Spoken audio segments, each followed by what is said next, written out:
In this podcast episode, Quinlan Walther explores the intricate connections between the partners we choose and our self-worth, delving into how early experiences and unresolved trauma shape relationship patterns.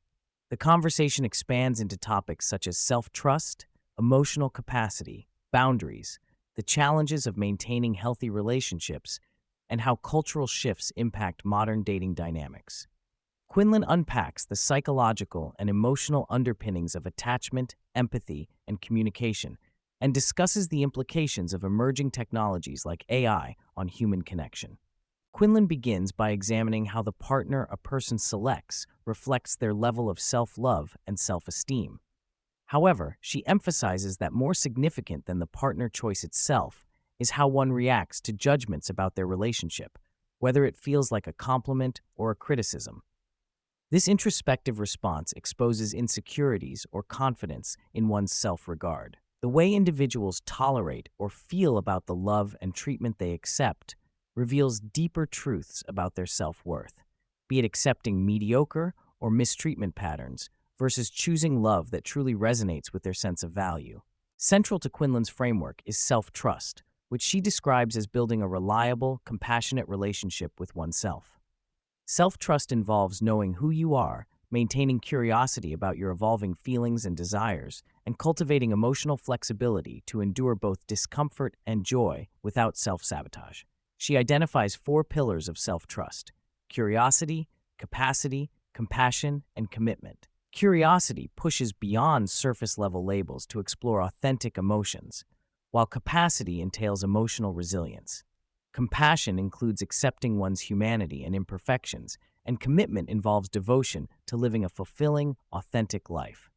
Quinlan notes that many struggle particularly with curiosity and capacity, often defaulting to oversimplified labels or avoiding emotional discomfort. The discussion highlights how unresolved childhood trauma strongly influences adult relationship choices, often leading individuals to unknowingly seek partners who imitate familiar, albeit dysfunctional dynamics.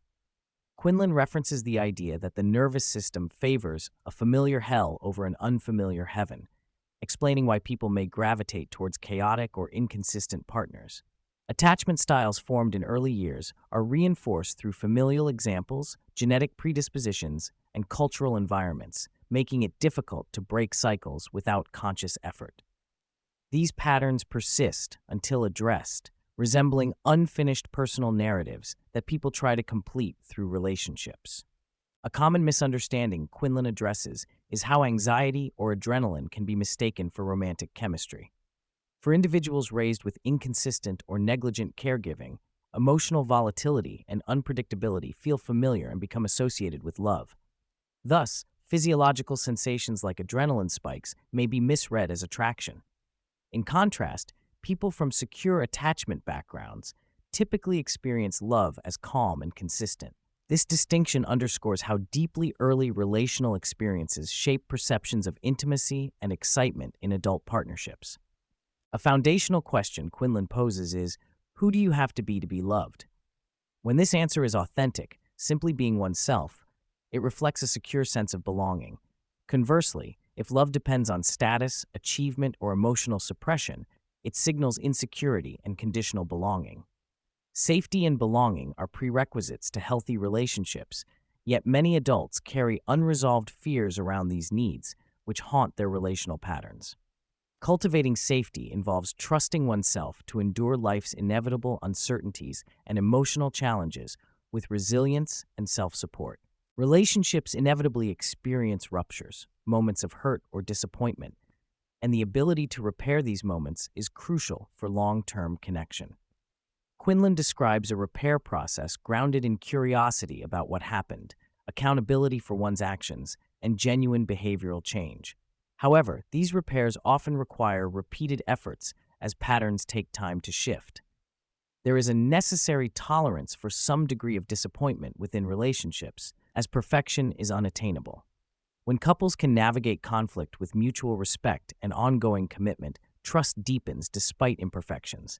Boundaries are reframed as personal rules grounded in self-awareness rather than attempts to control others. Quinlan emphasizes the importance of clearly knowing and communicating one's needs and allowing the other person to opt in or out.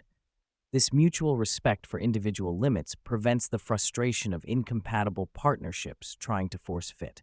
Understanding the values underlying preferences, such as social habits or political beliefs, can transform potentially divisive issues into opportunities for genuine connection and empathy. Quinlan discusses the evolving landscape of emotional expression, especially for men who are often socialized to suppress feelings. While emotional men have historically been overlooked or stigmatized, cultural shifts are encouraging vulnerability and emotional availability. However, this creates tension in relationships when women fear their emotions will be sidelined in making space for their partner's feelings. The capacity to hold each other's emotions simultaneously without judgment or competition is a skill vital for relational maturity. The episode critiques rising relationship expectations and unrealistic standards fueled by social media's highlight reels and cultural pressures. While more people marry for love than before, they sometimes expect one relationship to meet diverse emotional, social, and aspirational needs that historically required broader community support. Quinlan warns against harsh judgments about others' efforts to improve themselves, advocating instead for patience and kindness toward the complexity of human growth. Balancing authentic feelings with mindful discernment is a recurring theme, especially for overthinkers, who wrestle between honoring their emotions and succumbing to impulsivity. Quinlan frames decision-making through the lens of personal values and self-trust, encouraging choices aligned with kindness and integrity. She highlights the importance of recognizing the difference between acting rashly and responding intentionally, trusting oneself to manage consequences and learn from experience. Empathy, when unbounded, can lead to self-abandonment, suppressing one's needs to accommodate another's pain or behavior. Quinlan explores how excessive empathy may function as a self-serving means to maintain connection and avoid loneliness, rationalizing toleration of harmful dynamics. Healthy empathy requires boundaries that protect one's dignity and facilitate mutual respect, ensuring emotional generosity does not become enabling dysfunction. The conversation turns to societal shifts and the perceived declining compatibility between men and women. Quinlan introduces the psychological concept of differentiation, the ability to maintain one's identity while intimately connected to others, contrasting it with enmeshment or codependency. Many adults struggle with differentiation, reacting to others' differing views or values as threats. Lack of differentiation fosters tribalism, impedes respectful dialogue, and exacerbates gender tensions, compounded by prevailing narratives of blame and resentment. Avoidant individuals often appear highly attractive in dating markets due to their perceived independence and firm sense of self. However, their intermittent availability combined with emotional distance can create a confusing push-pull dynamic, especially when paired with anxious partners. As people mature, preferences tend to shift toward consistency and communication, but early relationship stages are frequently marked by this familiar roller coaster of engagement and withdrawal. Quinlan identifies the most challenging relationship cycles as those that are kind of bad, not overtly destructive, but stagnant due to lack of commitment to change. These relationships accumulate damage from small, unresolved issues, leading to exhaustion and erosion of trust over time. Breaking out requires intentional care and early recognition of growing cracks before problems become entrenched. The episode briefly touches on the emerging phenomenon of AI-driven interaction, where people develop relationships with bots or AI avatars. Quinlan expresses concern that this trend highlights a desire for low-friction connection, but risks dehumanizing a fundamentally human experience.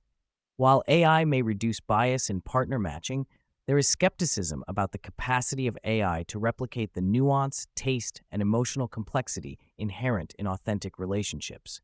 Effective communication is framed as essential, especially during times of conflict or passive aggression. Quinlan encourages interpreting underlying requests behind difficult expressions with empathy and maturity, acknowledging that imperfect delivery still carries legitimate needs. Being the bigger person involves transcending defensiveness, holding space for vulnerability, and engaging in repair-focused dialogue, contributing to a healthier relational climate. Quinlan advocates for exploring the values behind political or lifestyle differences rather than engaging in polarized fights over symbolic issues. Understanding the why behind preferences fosters genuine conversations and expansive compatibility, helping couples navigate differences without escalating to conflict or alienation. To bridge gender divides, Quinlan suggests women recognize their profound influence in men's lives and the importance of feeling appreciated. Men, in turn, should understand their worth beyond accomplishments or status, valuing emotional presence and availability. These mutual recognitions can foster deeper respect and intimacy between partners. Women may fear that giving space to men's emotions will diminish their own or lead to unmet needs. Quinlan notes the importance of developing capacity to hold one another's feelings, understanding that emotions are not urgent crises, but aspects of shared human experience requiring patience and mutual care. Ultimately, Quinlan centers self-trust and self-awareness as the foundation for healthy relationships. Being able to reflect on one's contributions to relational dynamics without shame, communicate needs clearly, and engage with empathy enables couples to grow collectively. Without self-trust, defensiveness and misinterpretation abound, limiting the potential for connection and fulfillment.